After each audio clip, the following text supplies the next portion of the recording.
esses gatinhos são irmãos. Nós cedemos esse amarelinho para o nosso vizinho, no entanto, ele acabou retornando. Ficou lá uns 10 dias, retornou. Por quê? Um dos motivos foi ele sente necessidade de brincar com seu irmãozinho, travar esse tipo de combate aí, para que eles possam aguçar seu instinto de sobrevivência, de autoproteção.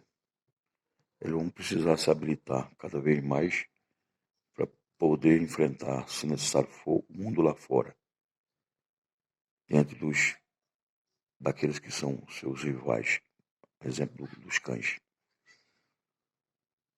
Quer dizer, não basta o animal já nascer com instinto de autoproteção, de defesa, precisa aguçar. Aqui é uma forma deles estarem habilitando mais e mais esse instinto. Assim somos nós. Nós somos racionais, mas nós temos que fazer uso da nossa inteligência.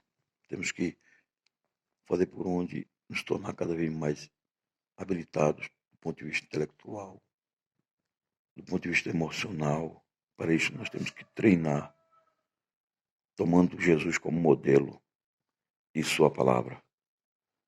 Só assim nós vamos estar cada vez mais preparados e habilitados para enfrentarmos o nosso predador propriamente dito, que é o diabo e seus demônios. A Bíblia fala que a luta não é contra a carne, não é contra o sangue, mas é contra principados, potestades, contra as hostes espirituais da maldade que atuam nas regiões celestiais.